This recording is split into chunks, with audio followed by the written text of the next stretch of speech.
It's monthly Mormon Mondays.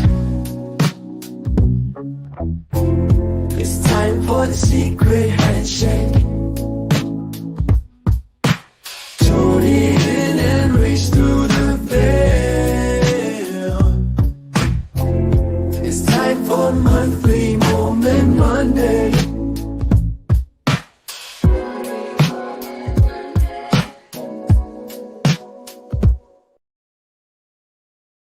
Another episode of Monthly Mormon Monday, and you might be thinking to yourself, but it's Wednesday. But I would say time is just a construct. So why are you being limited to just simple human labels on things? Can't believe you just assumed my day of the week. We got Heidi Love here, Paranoid American here, and then we've got a special guest, Ben McClintock, who is, I understand you are a member of the Skull and Bones currently, are you not, sir? Oh, absolutely. Yes. I just laid in the coffin last night.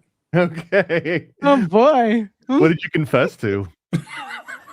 And do you guys actually eat human pineal glands, or is that just the rumor? Yummy. Ew.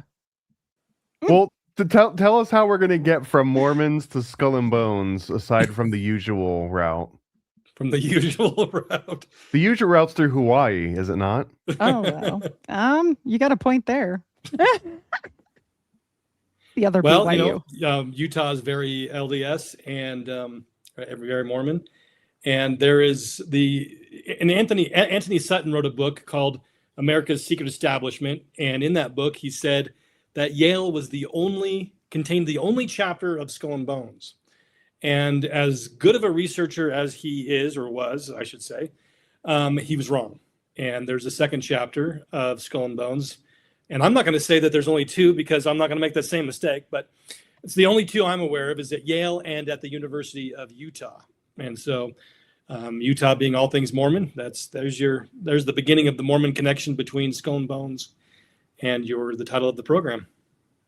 Why do you think that Sutton missed that? Because that's huge. I couldn't even believe it the last time when Heidi brought it up on this show, and now I'm wondering, just like you just mentioned, well, you don't want to say that there's only two because you don't want to get caught being wrong about it. How many could there be? I mean, I thought there was just one. So now if I'm finding out there's two, who's to say there isn't 10 or 20 or 50? Sure. Yeah. Every major university, could have their own chapter. I've tried to do some digging and say, is there any over at Harvard, or is there any over at the, University of California, whatever. And I haven't been able to find one as of yet. But that doesn't, and I think, to give Anthony Sutton the benefit of the doubt, I mean, we are at a totally different age than we were when he wrote that book, where as, the internet was, it would scream at you every time that you got on. I think if it even was available to the average person when he wrote the book, I can't remember exactly the publication date, but so trying to do an internet, search would have been ridiculous. Two, can you imagine trying to go to every single university in the country and say, hey, where's all your Skull and Bones material? I mean, what kind of response are you going to get there? And because the only reason he got the stuff from Yale it was leaked to him. Somebody gave him a bunch of files. And so he was dealing with things that we don't have nowadays, where he's got to dig through actual physical paper, not just go, just do some typing on the Googles and, find. I did more than that as well, but that was a beginning, was being able to say, okay, I found online, there's this thing. And then I was able to go and find physical things at the university itself that they don't have digitized. And then that led to other books that had read a print but were thankfully digitized. And then that also led to doing reports on it, then led to other people that were approached to be members of Skull and Bones at the University of Utah, and then them getting me the physical evidence, different they sent me, it's in my book Invasion, and I scanned the envelope where they've got it's the wax seal of Skull and Bones, and it's within it is the initiation letter inviting them to become a member. there's something about Mormons that makes them eligible to have their own chapter of Skull and Bones. And let me just read ahead a little bit, maybe answer part of that question. Because Skull and Bones is supposed to be, if you get tapped into Skull and Bones, you usually either go into finance, government, or intelligence. So are those the three things that you would get tapped in the Hawaiian Skull and Bones? If there was Hawaii, There's if there no was, Hawaii. I don't know. I think it's more than that. I think it's wherever they want influence, because they've got a strong influence in education as well as religion. And so it's their influence, their aim for influence is in where society is influenced. And so I would say that's media, academia, religion, politics. And I say Hawaiian at a jest. That to me, Hawaii is like the second Salt Lake. True. It is true. Yeah. Well, and I did find one thing when I was searching around, but it was in Chicago. They say it shut down, but Alan Snake is out of Chicago, and they say it shut down. So kind of interesting, little on the nose there with Alan Key and Scroll and Key and Alan Wolf's Snake. Head. So I mean, even Yale has multiple of these secret societies.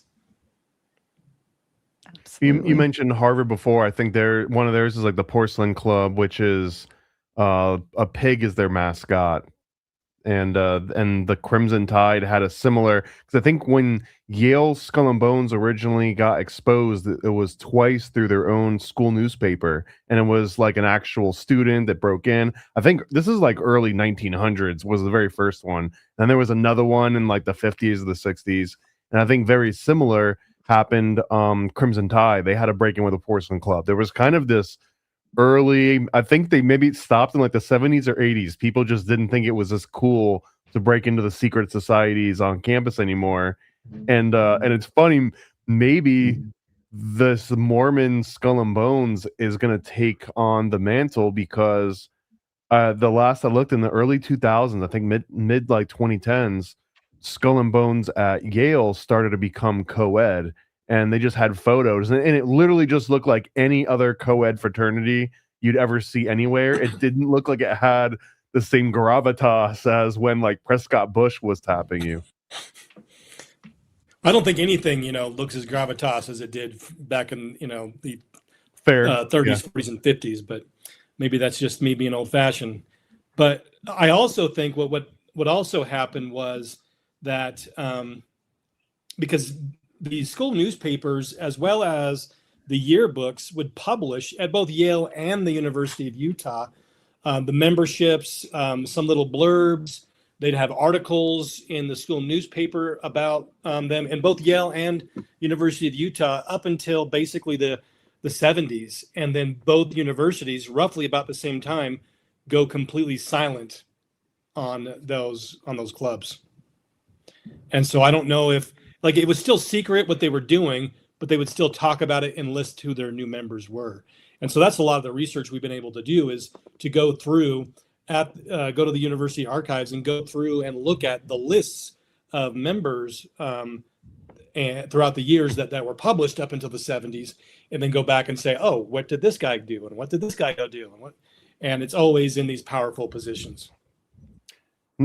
Heidi, you've mentioned a few times that Mormons love vampires and they love Harry Potter. So I guess, does getting inside of a coffin as part of initiation ritual, would that just be natural for a Mormon? Would they be like, ooh, this is fun? They wouldn't be creeped out by that? Well, I mean, I think that if you're in a brotherhood and you're at that level, of course, that's a different level, right? Like, of course, you're going to do what you got to do most of the time. I mean, but he's had an instance even that he can talk about where somebody went crazy from this. So I don't think it's just lighthearted fun. Yeah. Absolutely. Wild. Yeah. Oh, because it just been finals week too, right? They were just like studying too hard. Right. Well, what's love the all story? these Who people went crazy? It's crazy. What did they do? How did they go crazy? Well, they don't list the exact reason, but what the newspaper reports come out was that this individual was causing all kinds of damage in downtown Provo, which is about 45 minutes away from Salt Lake City. And the head of the university calls up the chief of police and says, hey, don't cause an issue. We'll take care of any cost involved in taking care of the damages this guy does. And then a member of the senior society, Owl and Key, he went down and bailed the guy out. And so just backing up a little bit, Owl and Key and Skull and Bones are the same organization. They're just different levels of it. And so the Owl and Key members, they pick who the Skull and Bones initiates are going to be, and then they choose what the initiation is going to be for that year. In addition to the things that have to be done every year, they kind of mix things up a little bit in addition to that every single year. And it's Owl and Key that is involved in that. And so the thing is with these organizations, they have to have support from faculty. And in this case, we know that Skull and Bones at the University of Utah had the support of the head of the university. And this is completely different than you see with any other frat, right? So if you got some college fraternity and they're getting drunk and causing trouble downtown, I guarantee you they're going to go to jail, or they're going to, for public drunkenness, they're going to be charged and fined for all the damages they did. But because this was Skull and Bones, the head of the university calls up the cops and says, hey, let this guy out. We'll take care of it. Or else.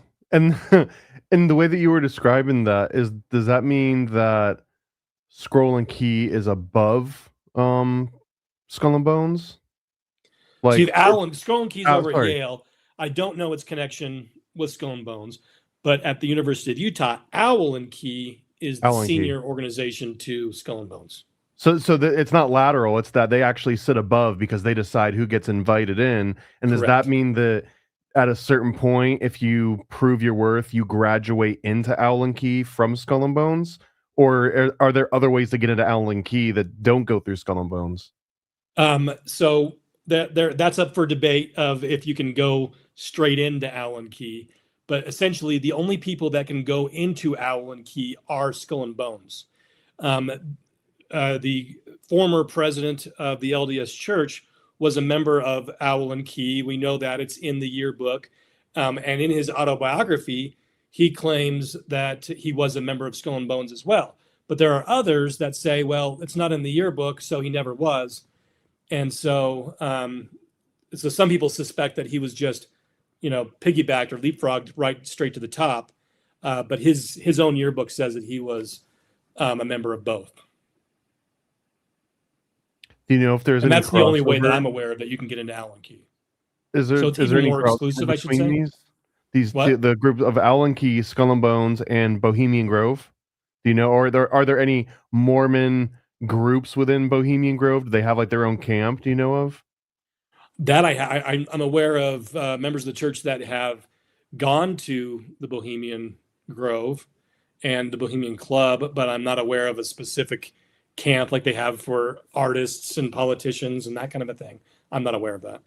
Okay, right, and yeah, good point out. So to clarify, it's called Bohemian Club, which they're a member of. Bohemian Grove is just the place that they go to celebrate, and you don't necessarily have to be a member of the club to go to the Grove. You can be a guest, and likewise, just because you're a member of the club doesn't mean you necessarily go to the Grove. It gets a little complicated, but it's like being part of a country club, essentially. Right. A very exclusive, invite only, new members only brought on when somebody else dies. So, I mean, it's a little more than a country club, but yeah. Right. And I believe last time I knew one person that knew someone that got an invite. And I think at that point, it wasn't as much as like Club 33 for Disney, but I think it was around like 50 or 60 grand a year just to say that you're a member of the club before you actually start paying dues on top of that. Right. Yeah. See what you're missing out on, Heidi? I don't think you're allowed in any of these places, are you? I mean, I'm a girl, so they're not. You can join Skull and Bones, but only at Yale. You can't join the one. No, they do. It did become in the 90s. It became co-ed as well. Oh, they're both co-ed. Okay. Correct. This country is going to hell in a handbasket, isn't it? Oh, there it is. No, I'm good. But it's all in the relations. Like all these people, the Bush family, the Huntingtons, the Huntington Russell, the Tafts, all this stuff. These all go back to the same people on the Mayflower. This starts, there with the top families that came over, and they're the first families. I mean, if we look at it, they're all related through the Howland line, most of them anyway. But yeah, no big surprise to me that they said, "Hey, brother, go start another chapter in Utah." I think it's fascinating how these secret society groups, because it only takes one person in a small group to know another one person in another small group, and now there's your connection. And it's kind of like the way a supply chain would work, or a custody chain, or anything, right? Like for example, I'm still learning about all the Mormons that have been around since forever and have infiltrated their way into all these groups and communities. And like one of the other secret societies that's always fascinated me was the Jekyll Island Hunt Club, which I think was late 1800s, early 1900s. And again, like, you throw a rock, you're going to hit a Morgan or a Rockefeller or a Rothschild proxy of some kind, or like, you're going to hit some sort of huge name that founded the country. And I wonder if there's any Mormons that were ever part of Jekyll Island Hunt Club that I just don't know of. Is it just too hot and humid, or? We do know some that were more recent than that, in Romney's case anyway. And I don't mean Mitt, I mean his dad. He was implicated in a lot of stuff with the hunting parties. So yeah, that one's interesting. So, and the cross-pollination is pretty crazy, because you've got these guys that are Bohemians, these guys are Skull and Bones, and the same guy is a part of the CFR and a part of the Trilateral Commission. And so you have like all of these organizations that literally they're a part of the same conspiracy. They're tentacles of the same conspiracy with the same agenda, and they're all working together. And you have this crossbreed of leaders in all of these organizations, making sure they're all working and moving towards the same direction. And then the connection with like the Jekyll Island, I don't know of his direct connection to Jekyll Island itself, but the head of the Federal Reserve for a time in the very early years was a guy by the name of Mariner Eccles. And he was definitely a eugenicist, believed in depopulation, and he wanted, to get people to support the New World Order and all those types of things, and even spoke about it at BYU. He probably would have been invited then, because I believe at Jekyll Island they have a Federal Reserve room, which is where they all famously are proud of concocting this behind closed doors, and then snuck it in and had it voted on like December 25th or something, or like 24th, like the Christmas Eve at 11 p.m. at night or something. But they were all very proud of that. But yeah, that was all Federal Reserve related. Yep. Well, and God be here with the Federal Reserve gets even more interesting. And Ben definitely knows about this one. And this was something that I didn't even know about until I found Ben. This was how I found his research. So. Do you think, I think this, so let's state what I think and get your guys' opinion on this. But Mormons having their own chapter of Skull and Bones just legitimizes Mormons more, right? Like, to me, it's not a stain on Mormons as much as it's like, look, man, they've got their own versions of Scientology. They're in, they've got temples right outside of Rome, outside the Vatican, and the popes are saying like, yeah, go ahead and build it. Like, we're cool here. And now you've got their own chapters of Skull and Bones, right? Like they've got their own version of Masonry. Every single unique like American cultural milestone, Mormons are like, we got our own version of that. We've got an internal one that you don't have to leave Provo, or you don't have to leave SLC in order to get access to all these cool commodities, right? The only thing they're missing is like a Disney World at this point. Well, so just to be very clear, it's not like an exclusive Mormons only Skull and Bones, but because it's in Utah, I'm sure it's predominantly Mormon, but there are also people that aren't Mormon that are members of the Utah Skull and Bones. It seems so wild to me, just because like we talk about occult and conspiracy stuff all the time, right? It's like typical for us, but to legitimately be a Mormon, like a straight up, like I go to temple all the time. I don't have facial hair Mormon. Like, no, what do you say? Like, no Jack Mormon anywhere around, no hot beverages. and then to get tapped and go into Skull and Bones and have all the Skull and Bones imagery and stuff, is it not incompatible with like a straight-laced Mormon? Like, don't you have to be a Jack Mormon to be a Skull and Bones Mormon? So well, that's the point. That's the point of Ben and Justin both. That's what I'll let him get to. Because like Justin and I are both. I don't know what Justin's position. I won't speak for Justin. Justin, I'm a definitely believer feels, in Mormonism, hijacked. and so I would say yes, you could not be a legitimate believer and go to that organization. But Mitt Romney was mentioned, and he's been involved in lots of different horrible secret societies and in lots of horrible things along those lines.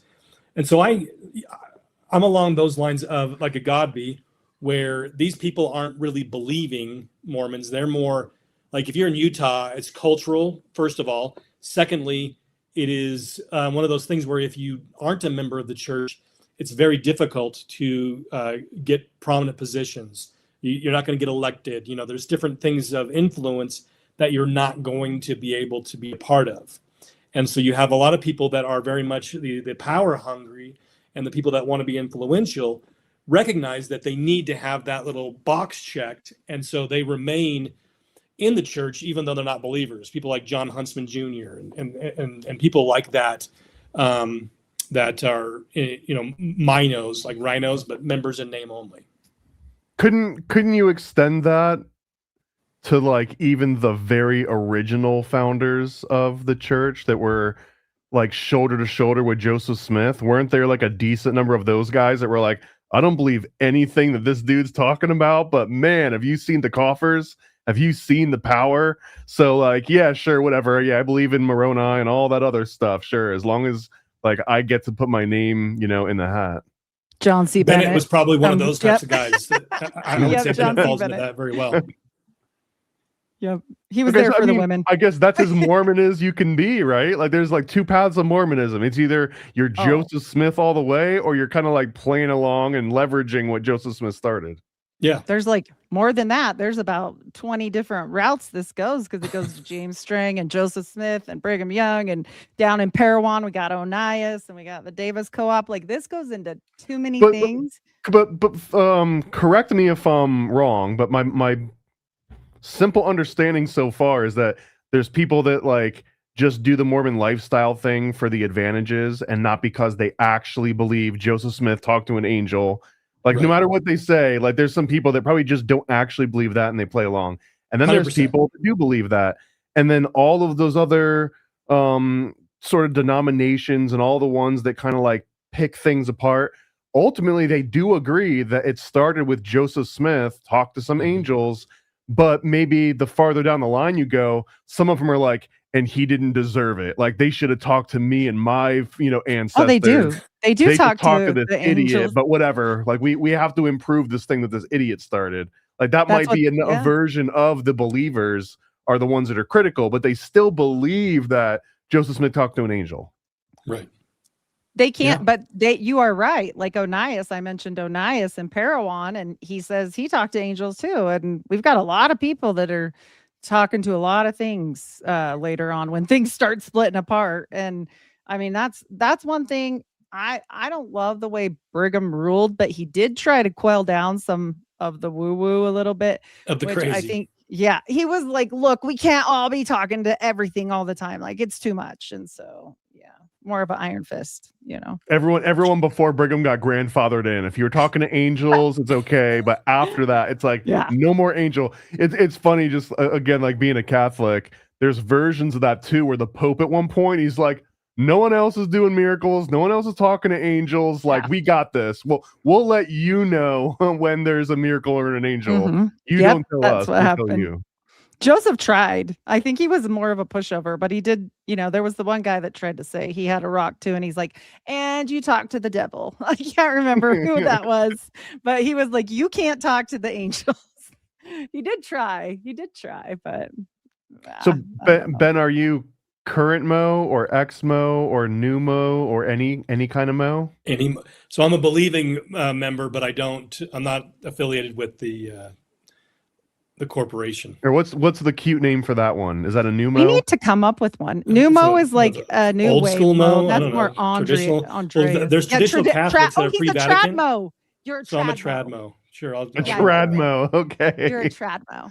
That I I like don't know. If the way that Heidi talks about funny. traditional Mormons, like I just think of the Jeff and all of his like 60, No, not that friends. one.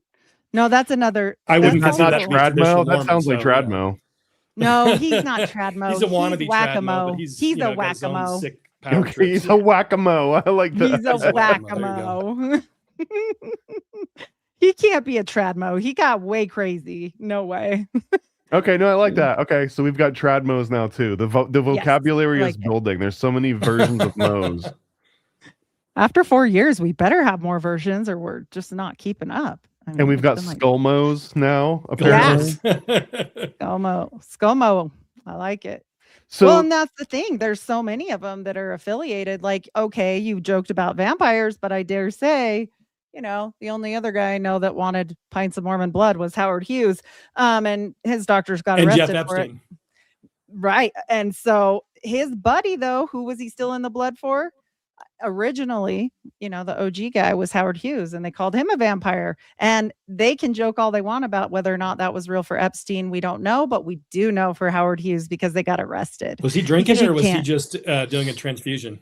We can't prove any of that, but his Okay. doctors went to jail for actually making sure it went over state lines. He couldn't just get the blood there. It had to be from Utah. It was this weird, they say it's segregation. So I don't know. They had, Maybe they were labeled making the sure blood that didn't have white drugs or or alcohol colored. in it or something.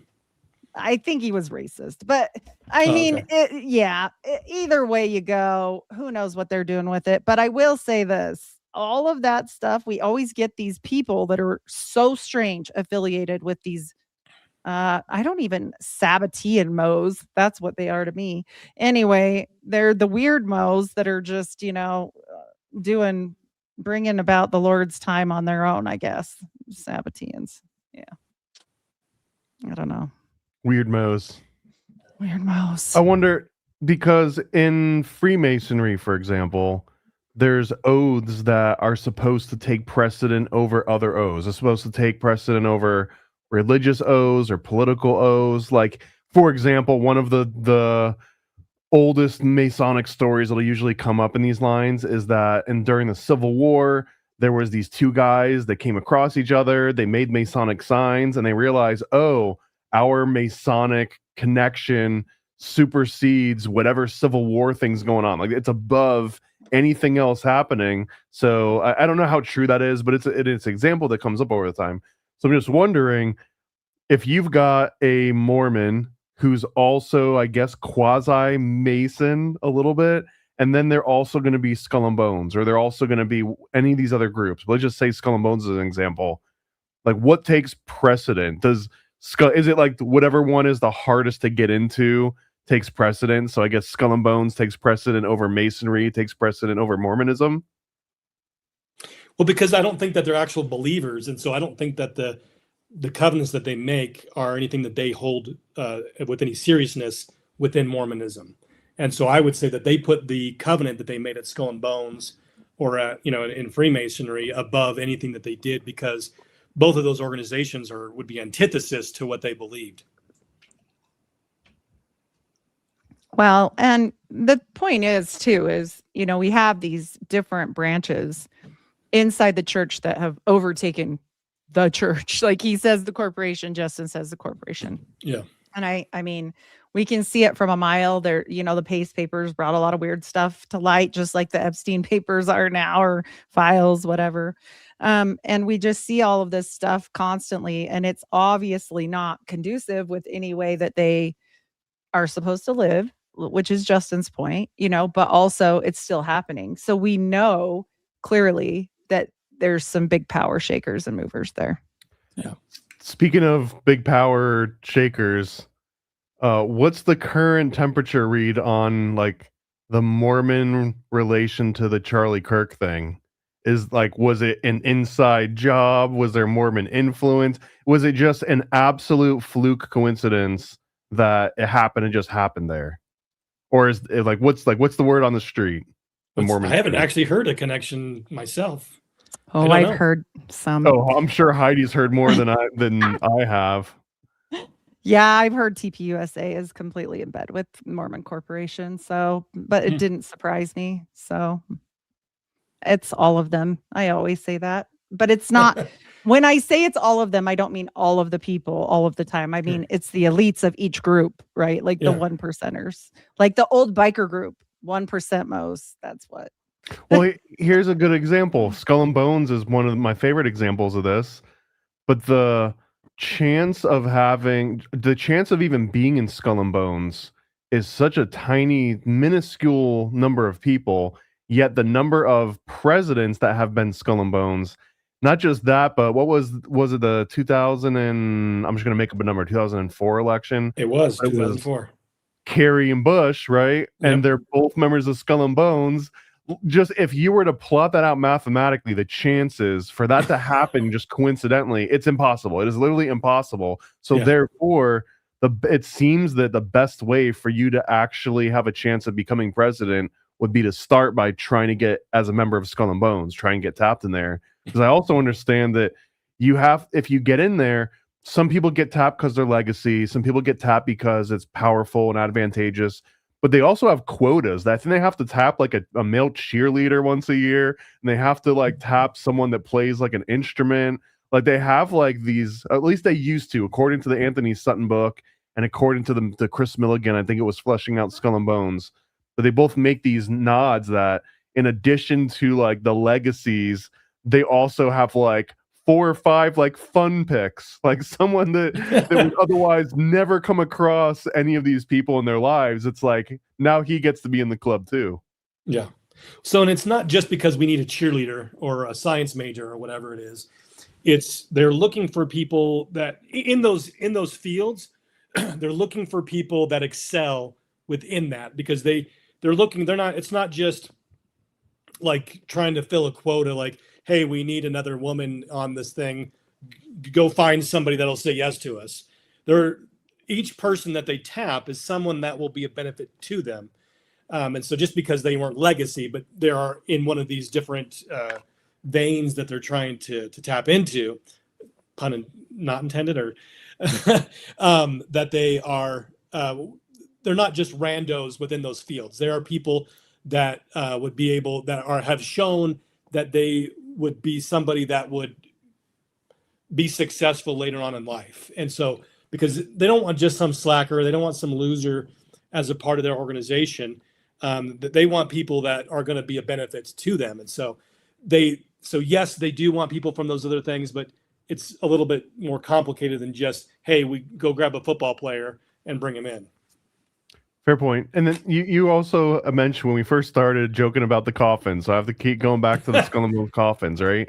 But since Epstein just came up and we're talking secret societies, the coffin thing to me, if you get beyond the pineal gland and all the weird sexual stuff, but really it kind of represents them airing their dirty laundry in a way that can come back and be used as blackmail against them. It's sort of like this voluntary, hey, here's a bunch of like really nasty and profane things that I've done, and you can write them down and save them in the tomb or whatever, and that way everyone here knows that everyone else has got something over me, so therefore I'm giving you a little bit of power so that you can hold it over me. And it's almost like that's the entry, like that's the price you pay to get into the club, is for them to have something on you.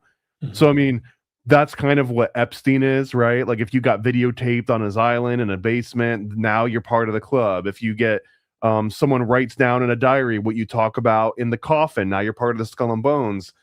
What Heidi's described of going to temple as like a kid, and they're like, tell me about all your dirty, dreams or whatever. It almost seems like Not temple. they start. What is that's it? when you go to talk to like, the bishop down and they get you to like describe Yeah. like and I guess Catholics have it too, like you go to confession, right? All these seem like the same thing, like over and over again. Like one of them is in a secret society for fraternities and older people, but there's versions of that in all these different walks of life where you get you kind of get like normalizing telling people your dirty laundry so they can have something to hold on top of you. Well, I think that comparison you just made is the important one, because too many people are saying it was just that these guys were just perverts and that he was using this footage to get them to do things for him. And that's not what it was at all, from what I've been able to tell from the documents. It's more what you're saying. They enter into this as with Skull and Bones and with Epstein, completely and totally religiously dedicated to the cause, and they give them something over them to ensure that they're always religiously dedicated to the cause. They're not doing favors for their bosses simply because they don't want to get exposed. They want to do favors for their bosses in both instances. And it's only there as like something happens where they have a change of heart later on in life, and it's to ensure that they don't. It's reminds me of the made-for-TV movie back in the late 70s called you'll remember Brotherhood it, of the Heidi. Bell? Brotherhood of the Bell. Yep, Thank Brotherhood you. of the Bell. And that's the Brother of the Bell. I think that's exactly what we're talking about. It's none of those people were stuck in these positions doing what they were doing because they didn't want to get exposed. They were religiously dedicated to what they were doing. Well, and here's my question. Like I've postulated this before with the Epstein files. It comes up again, and I know this is a really out there theory for you, probably, Ben, but this is just a thought with me. The salamander stories, we've talked about this salamander and the frog and all the things with Hoffman and whatever before Thomas. So my question to you is, I told you I thought that they kind of orchestrated that to a point because they knew it was coming out. They could change the reality of it by having it changed into a salamander, which is better than a frog. And it did. It changed it. And it also made it crazy. So now anytime somebody says, that they believe that salamanders or a frog talked to Joseph Smith, which is in the paperwork, is in the Joseph Smith papers, people will say, that's stupid. That was Mark Hoffman. He's a murderer. Oh, so what if they just did that with Epstein? And they're like, yeah, put all the weirdest shit ever in there that we did. We don't care. Put everything bad in there, because then they're just going to go, that's crazy. You're so crazy. And so, I'm just saying. That's possible. I think it's beyond that they know, because they control the DOJ. They control the FBI. They control every level of government, every mechanism that would hold them accountable. And so they know, they're like, well, there's nobody, unless people want to start getting guillotines, there's literally nothing that anybody's going to do to them. Well, they had to have known. What was in there. But I think they let it fly. I think it was a grand revelation of the method, because I've literally seen some people having almost breakdowns over this stuff. I work in mental health. Like, people are not all that great right now. And they're like, everything I ever heard about this crazy thing is true. And we're ran by this crazy situation. And I'm like, yeah. yeah. All of us that have been there, we just all go, yeah. And then everybody else is having the moment we had whenever we had it, but it was gradual, right? We didn't get baptism by fire to bam, like, oh my gosh, like babies and blood and things and crazy. And like, I couldn't have handled that all at once. Like, it was a trickle at a time. Yeah, that wasn't. You know what's crazy though is that, and not to just get all like ranty media and stuff, but like the media is making it super easy. If you want to ignore all this, they're making it very easy to ignore, right? It's not like they're beating you over the head with it like it were almost any other hot topic that they beat you over the head with. Right. This is the one thing they're like, oh, if you don't really care, we're not going to put it on the front page. Maybe we'll sneak it in like page 12 if you really care about it. Yep. You got to dig. Yeah. You got to, look at how hard they made them. Way worse than the JFK drop, and they were bad enough. Like, this is like 10 times worse than that. And you just step back and go, gosh, is this even worth the 10,000 hours I'm going to spend and have my eyeballs strained into oblivion?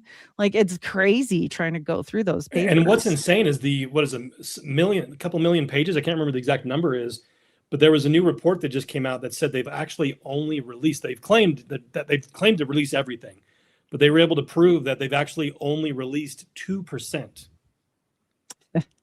Boy, if that's the easy 2%, we're in deep shit. People are going to lose their minds. I believe that. Jeffrey Epstein's hanging out with 15 and 16-year-old girls, hundreds of them, and they're probably texting like younger. They've got thousands of times a day, right? They've got 8-year-olds on there. So he's probably got 3 million in just text alone. Right. Well, the thing about the babies that I think people are like missing too is that everybody's so freaked out about the sexual stuff. And I'm like, okay, the sexual stuff is scary, but here's the bigger problem. The transhumanism part of this is terrifying. It's like terrifying to me. Oh, they're talking about cloning. Like they've already done it. They're like, oh, you need to clone yourself? Just send me a couple $1 million and we'll go take care of that. Well, did you see the intersex stuff they were mentioning on here? That's what we have to call it now. But back in the day, you know what I'm talking about here? No. I saw it. Yeah, I saw it. It was someone sending it to Jeffrey and he read it. It wasn't him saying it to them. Yeah, it was. But they said it. They had done it. They're like, oh, this girl has the thickest beard ever. And I'm like, wait a minute. That means they're freaking older. This means they're old now, that they created these people and then they grew up and they're old now. And it goes back to Clonade in the early 2000s saying, yeah, we made a baby. We made lots of babies. Her name is Eve. I think that email too. They were like making fun of female to male transitioners, and they were basically like, oh, everyone wants a male to female, no one wants the female to male. I just thought it was funny the way that they were like they were like, look, we're progressive, right? We're pushing this progressive agenda, but then they're also like, ew, like these female to males, ew. Well, the thing that I thought was horrible is I don't care what anybody wants to do over the age of 18. You can do that. But to create somebody that way and mess with them before birth, like that's atrocious. So I missed this part. Okay. Are they talking about like hermaphrodites or what are you talking about? They were creating hermaphrodites by like injecting them with certain amounts of testosterone and awful. All this stuff.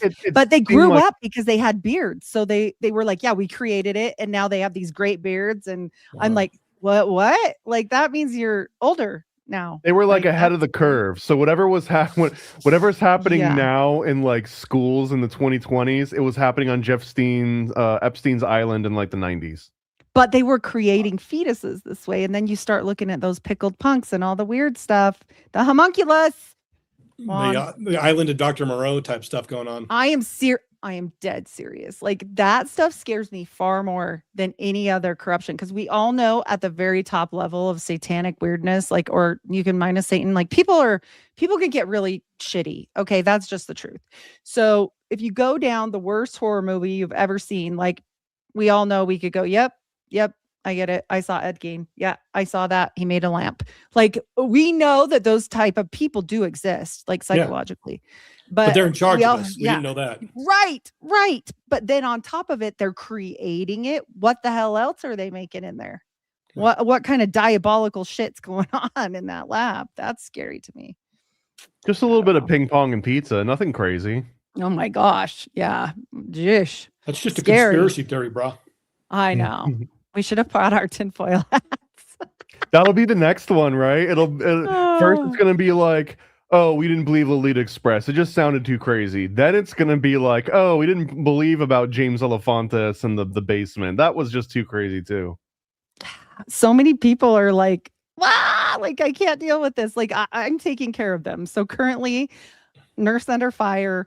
Like I'm telling you, people aren't okay. So if it's only 2%.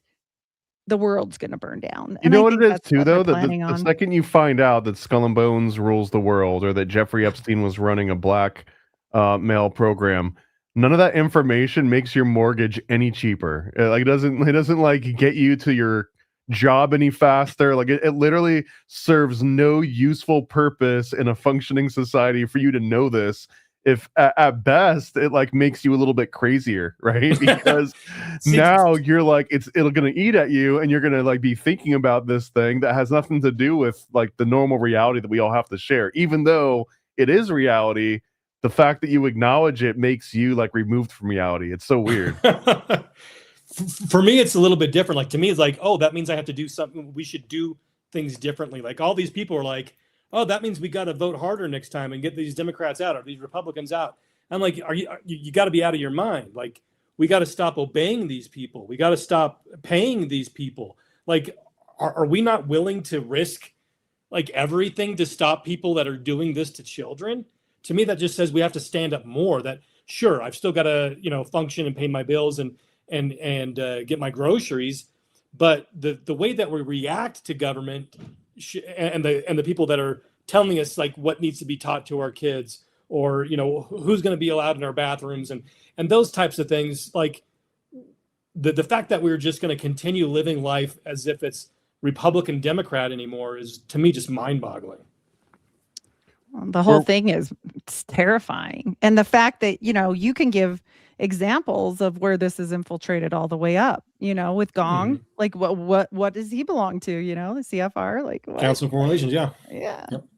Well, and before that, things only. he did for China and the things that he said about China and supporting Mao and things along those lines. These guys are supporting it's all connected. I've talked about this before. These aren't conspiracies. This is one conspiracy with multiple tentacles, and they are making sure that they are intervening themselves into every aspect of our life. And so we've got to stop. We've got to stop putting up with it. We've got to be willing to stop paying for it. We've got to be willing to stop getting permission to feed our families, and stop getting permission to have employment or to make money, and all the things that we're asking these satanic pedophiles for. We got to stop doing it. That's just crazy. I can't imagine God not holding us accountable, saying you knew he was doing X, Y, and Z, and you still gave him money. You still asked him permission. Like there's some accountability going on right now. Usually I'm kind of the optimist whenever like weird things come up on here. This is one area though I have just zero optimism in, and I don't want to be like, I'm not a black like doomsdayer or a black pillar, but really it's like, if you start peeling back the onion on Epstein, my first go-to is like, oh, if that upsets you, pull up this little guy called Larry Franklin, right? The Franklin scandal, or Larry King, Lawrence King of the Franklin scandal. Pull that one up. Pull up the Finders example with David Petty, I think it was, and see his connections of like these high elite DC and intelligence groups. Like, it just, as far back as you can go, there's always been one of these groups doing these exact same things, and it's never been just a random group of bumpkins. It's never been a bunch of dumb Ed Geins, right? It always seems like they are movers and shakers and people that own power. And I'm not going to say Ed Gein had like any kind of powerful connection, but I feel that there's plenty of Ed Geins out there that don't get caught because like their daddy, donated $100,000 to the university or whatever the reason is. Well, and the overlap, again, like I talked about earlier, the overlap between the evil that is going on with Epstein, of the torture, the eating, all of those types of things, those same names are mentioned over with the Franklin cover-up. And so it's one conspiracy. These aren't a bunch of different groups that are popping up. They're like, ooh, we've got this weird little fetish going on here. No, these are the tentacles of the same beast with individuals that have crossover. Great point. Because I remember when Franklin cover-up started getting a little bit more traction, like the 90s and 2000s, because of Conspiracy Silence documentary. But it started to take a very hard, like, oh, it's all Republicans. Lawrence King was a Republican, and George Bush was a Republican, and Bohemian Grove were mostly Republicans. But if you actually read John DeCam's book on it, he's also calling out Barney Frank. He's calling out all sorts of other establishment Democrats. It was definitely Barney Frank is also in the Epstein files. Barney Frank's in the Epstein files too? Yeah. I mean, that doesn't really surprise me, right? He had like a callboy boyfriend that he paid for his apartment for like 2 decades that pretty much everyone knew about in DC. So except for the voters. He's actually getting a letter of recommendation to Epstein for a guy he wants to have join the Council on Foreign Relations. That's again, I mean, another analogy that I think is really good for the whole thing, like, you want to have blackmail on you with Epstein. The Nexium cult. I think the Nexium cult was the best example of this one, because and this is the one with David Raniere and the chick from the Superman show. That like went to jail. But in order for you to get into that inner circle, you had to show up and have like a videotape of you doing something horrible and a letter that you've written to like your friends and family that's like, hey mom, it's me, like I hate you and whatever. Like it had like all these horrible things, and you would give that to them so that they would let you in. It's not like they had to catch you doing something bad, behind a closed door. It was you like set up your own blackmail. Yeah, you show up with your own blackmail. And I feel like Jeffrey Epstein was another version of that. Just for them, they were like, oh, it's a fun version. Like there's jet skis involved. Yeah. Well, there's a lot of stuff involved and there's a lot of people involved. And this is the point is, and I think I was misunderstood there when I said, I don't care if you're over 18. Look, we all have choices in life. We all have to answer for ourselves after we become adults. That's what I mean by that comment. Like I always joke around and say, if you want to go be naked in the woods and do a seance, if nobody's getting hurt and no animals or children are being hurt, and that's whatever. Okay. That's not as offensive to me as people that are being hurt, and there are people that are obviously above adult age that could be manipulated. There's 1,000 different ways to play this, but at some point we have to cut a time frame off and say, okay, we have to protect kids because they don't have anybody else to help them. They're defenseless, right? Well, especially in these cases, it's their parents that are the ones bringing them into it. Right. And so that's what I mean. The cutoff is when you stop believing in Santa. That's when we stop protecting you. No, that's bad. Innocence gone. You're not even worth saving anymore. Oh wow. Man, I hope it's not then. He's kidding, Ben. I know. It's dark. But yeah, I agree. I think that we have to definitely, especially these kids that if they are literally cloning, creating beings to be whatever they want them to be, like what kind of a choice of life is that for those people? Like that's awful to me because now you're in a whole nother level of like you're playing God. And did you see the email between him and I can't remember, Katie Couric and Prince Andrew talking about the clones and how they're going to clone them without a head because Andrew was worried about if it had a conscience or not. We're back to the homunculus. I am telling you this. Well, you know whose fault that is. That is your fault. Directly your fault, Thomas. That damn Book of the Cow.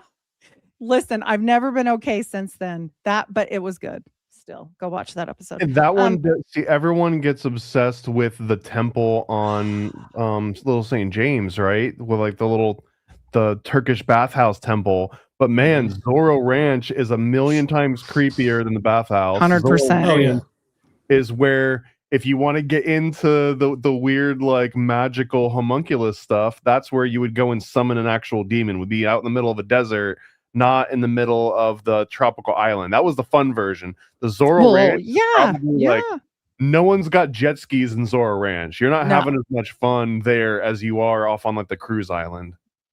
Well, and they're saying it's a dumb, right? It's like an underground base type situation, like it's tunneled, which doesn't surprise me. I mean, look at the people. And I'm not buying that the new owner is turning it into a Christian, no way, safe haven. No, I don't buy any. But of course, I think everyone's a serial killer until I'm proved otherwise. They have the Mormon bull thing underground under Zorro Ranch. What do they call it? Oh. He's talking about the baptismal font, but I'm sure they have some kind of underground under Zorro Ranch. Well, probably some kind of Canaanite one. Yes. I mean, it really relates to this. You said, okay, since the beginning of time, I couldn't have agreed more because I've been doing deep research into history, and here comes John D again. He's my good friend. He keeps popping up and everything. He's actually one of my great uncles sometime down the line. Creepy. So it goes back to this weird Celtic stuff. And what were they? A brotherhood, just like Skull and Bones. What was it? It's an ancient druidic cult. And it gets weird. I can't. Well, prior to the Illuminati, you had the Hellfire clubs that were the same exact thing, and the same people that went from there went to the Illuminati and so on. You're right. The analogy I'm starting to put together is that these Hellfire clubs and Illuminatis and stuff, it was basically just like rich people that wanted to read about magic and read about taboo things that if you were poor, you'd get killed over. But if you were rich, you kind of had a shield. You could be like, oh, it's academic, or oh, I've got access to this library. So it kind of started turning into the things they were pursuing would be things that would be considered witchcraft or dark arts or black magic, just because it got lumped into this. But because they're all getting lumped into that, it's like, well, sure, why not dabble in a little bit of these, really actual dark arts, since everything's getting grouped into this anyways, right? I think that they're actual Satanists. I think that they're dedicated to Satan, and that these are the things that they're trying to do to serve him and to get closer to him. I feel that you're right. I think that you're actually absolutely correct on that. However, I wonder, like, the actual origins of, say, the Illuminati, Bavarian Illuminati, and Adam Weishaupt. Yeah. My impression is that Adam Weishaupt was not a bloodthirsty Satanist. If anything, he was a staunch atheist.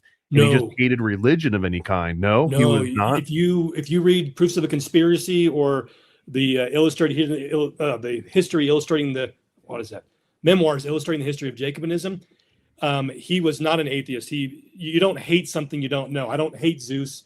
I don't go around making they hated it because they did believe in it, and they wanted to serve the enemy of God. And so if you look at the different levels, when you got to the top level of the Jacobins as well as the Illuminati, they were outright Satanists, and that was they would make you'd have to profane the cross, or you'd have to like pee on something, or do something horrible to prove that you had no respect for Christianity. I'm not trying to carry water for Adam Weishaupt. You've already gone against Christ, and then you go and you serve Satan.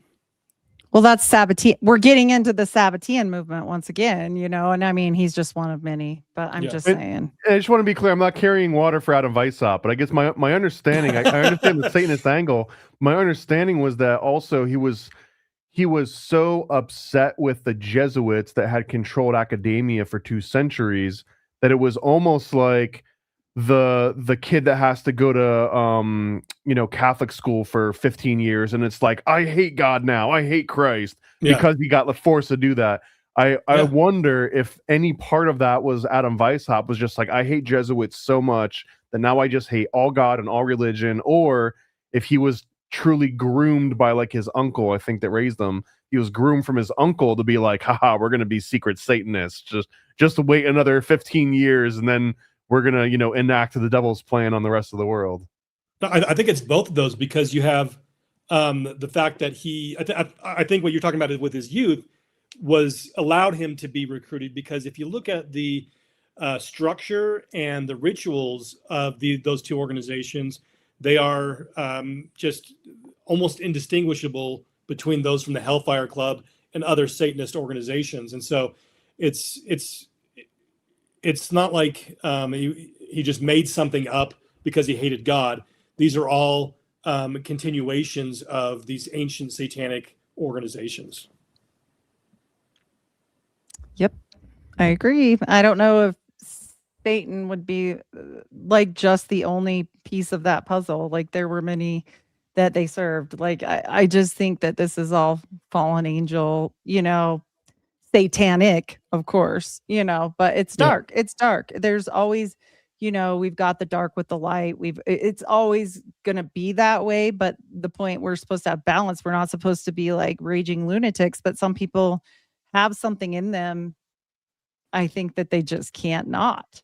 And if that door gets opened, it's that whole Pandora's box, you can't. Yeah. Mm-hmm.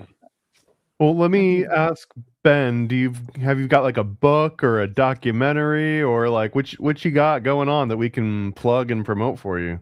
Yeah.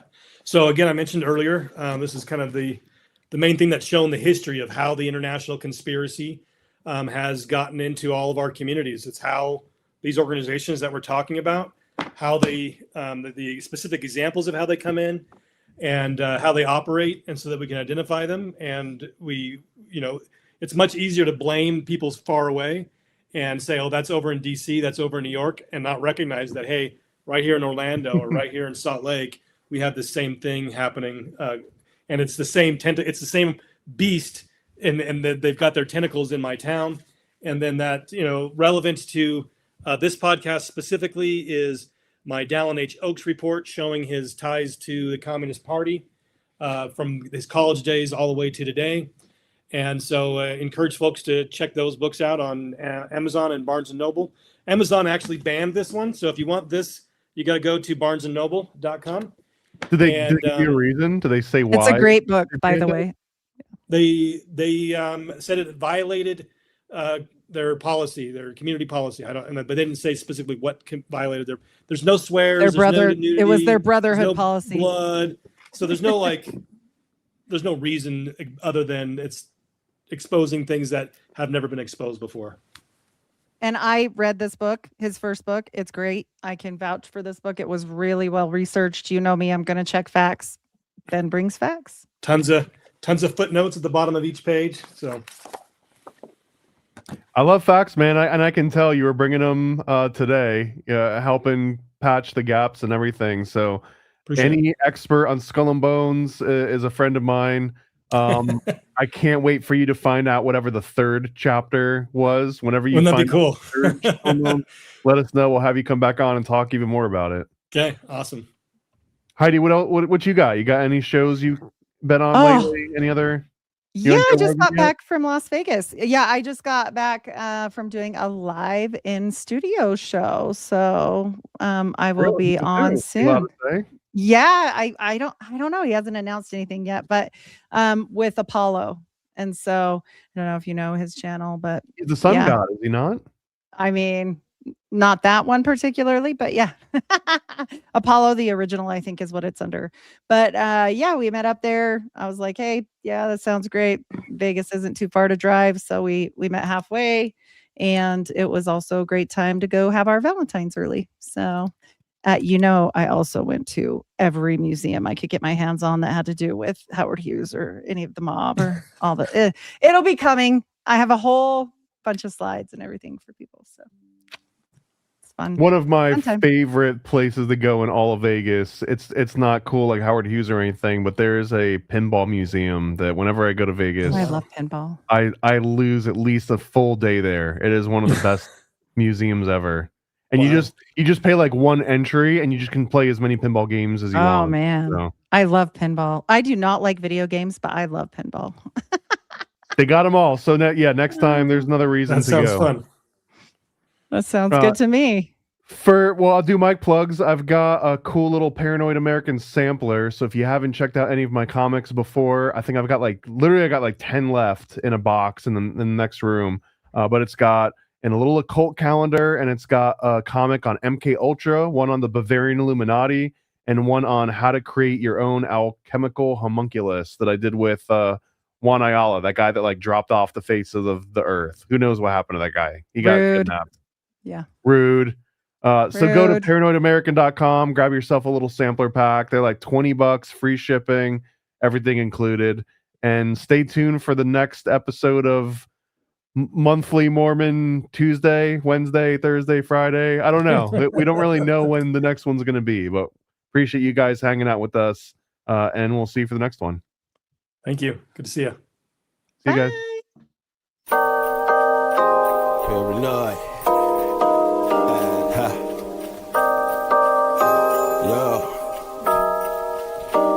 I scribble my life away, driven to write the page. Will it enlighten your brain? Give you the flight, my plane paper, the highs ablaze. Somewhat of an amazing feel when it's real, the real, you will engage it. Your favorite, of course, the Lord of an arrangement. I gave you the proper results to hit the pavement. If they get emotional, hey, maybe your language, a game, how they playing it well without Lakers. Evade them, whatever the cost, they are the shapeshift. Snakes get decapitated, met is the apex.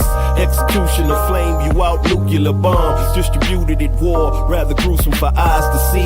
Max them out, then I light my trees. Blow it off in the face, you're despising me for what though? Calculated and rather cutthroat. Paranoid American must be all the blood smoke for real. Lord, give me a day away, vacate. They wait around to hate whatever they say. Man, it's not in the least bit. We get heavy rotate when a beat hits, so thank us, you're welcome. Fuck the niggas for real, you're welcome. They ain't never had a deal, you're welcome.